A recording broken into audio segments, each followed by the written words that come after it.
Let's talk about the Aloha State.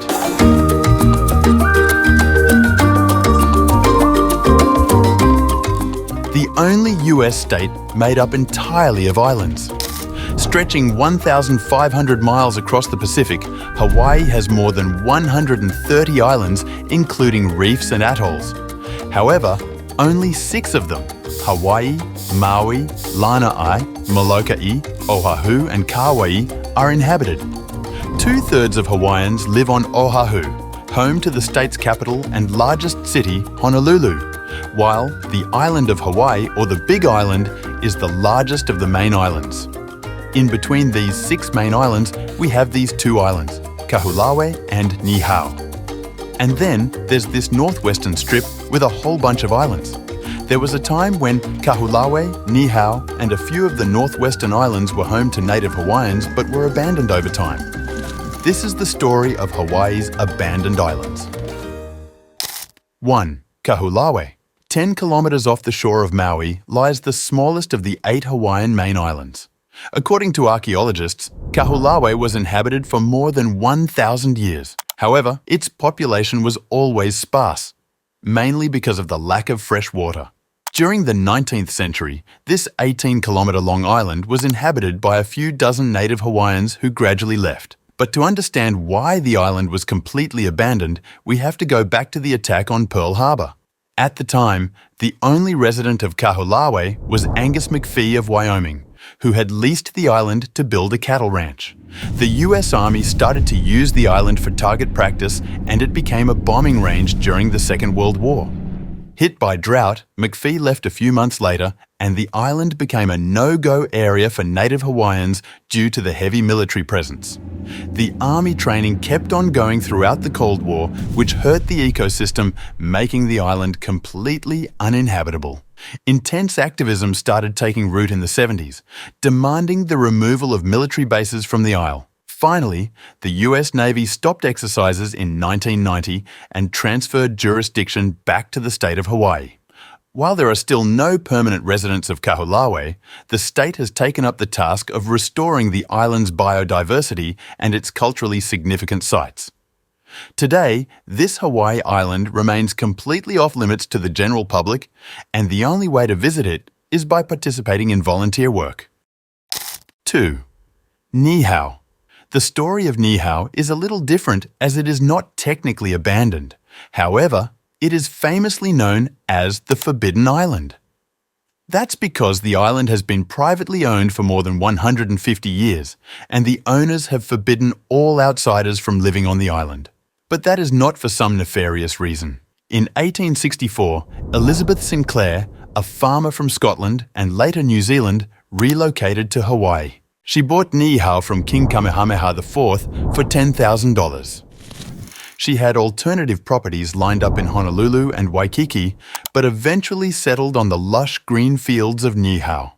Some 50 years later, Elizabeth's descendants, the Robinsons, decided to isolate the island due to continuous outbreaks of diseases like measles and polio. By the middle of the 20th century, even tourist expeditions were banned from the territory, as the owners decided to preserve Native Hawaiians and Hawaiian heritage. The self-imposed isolation came at the expense of exposure to the outside world. This is why the island today paints a picture of a bygone era. There are just 84 residents who rely on fishing and hunting for their livelihoods. Modern conveniences remain non-existent. There are no cars, no internet, and no paved roads. Residents use bicycles or horses for travel, and the only electricity is through generators. There's just one school powered by solar energy. It is also the only place in the world to use the Hawaiian language at home and in the community. Outside contact with the island remains minimal to this day. The only people allowed to set foot on Niihau are residents of the island, members of the Robinson family, or invited guests. Once in a while, the Robinsons will allow helicopter tours or hunting safaris. However, tourists cannot meet with the locals. The only other way to have a peek at Niihau is through boat tours to the island, but the sailors won't be able to land. 3. The Northwestern Hawaiian Islands. Further up the Hawaiian island chain lies the Northwestern Islands. There are quite a few islands in this part, but two of these contain archaeological evidence of human life, Niihau and Mokumanamana. They were labelled the Mystery Islands by early archaeologists as they struggled to find the story behind their occupation and abandonment. That mystery was mostly down to the unavailability of Hawaiian language resources. Before the Hawaiian monarchy was overthrown, the region had one of the highest literacy rates in the world. However, the language slowly became extinct during the 20th century. That was until a movement to revitalise it in the 1970s. Since then, a lot of new information has come to light painting a clearer picture of life at the Northwestern Islands. Back to Niihau, a small island spanning just about 170 acres with cliffs going more than 300 metres high. Reaching Niihau requires a 30-hour boat ride, and Hawaiians first started occupying the island around 1000 AD.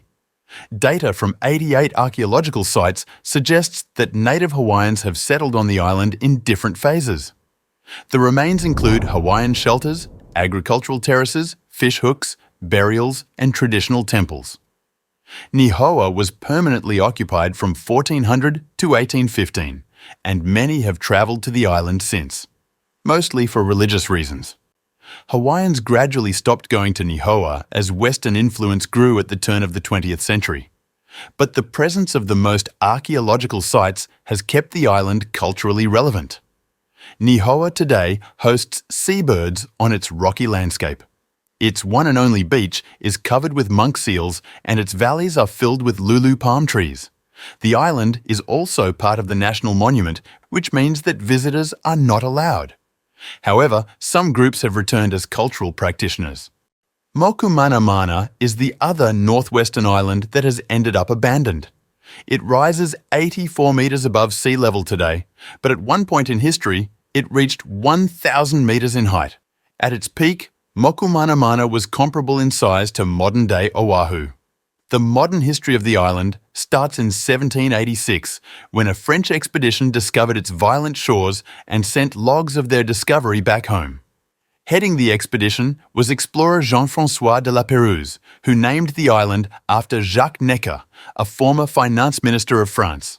Archaeological evidence has shown that Native Hawaiians first started to visit the island in the early 1300s. They travelled in groups and attended religious ceremonies on the island. Similar to Niihau, Mokumanamana has a high concentration of religious sites. Archaeologists have unearthed 33 temples and 17 shelters on Necker Island's rocky slopes. However, the difficult terrain forced the early tribal chiefs to abandon the island until it was rediscovered in 1786. Hawaiians then continued to visit Necker Island until the late 19th century, but gradually stopped after the kingdom was overthrown. Since then, the island has also given in to natural hazards. It is now towards the end of its geological cycle and has eroded to a fraction of what it was in the past. Just like Niihau, Mokumanamana is now part of the Marine National Monument, and general visitation is not allowed. The only visits are for scientific research and some cultural preservation. Almost all of Hawaii's population today is concentrated in its 6 big islands. However, there's a rich history of an even bigger archipelago that stretches closer to Alaska than to California. What did you think of the abandoned islands of Hawaii? Should the likes of Niihau and Kahoolawe be opened up to tourists? Let us know in the comments below. Stay tuned for more exciting videos and our planet's fascinating geography, and we'll see you in the next video.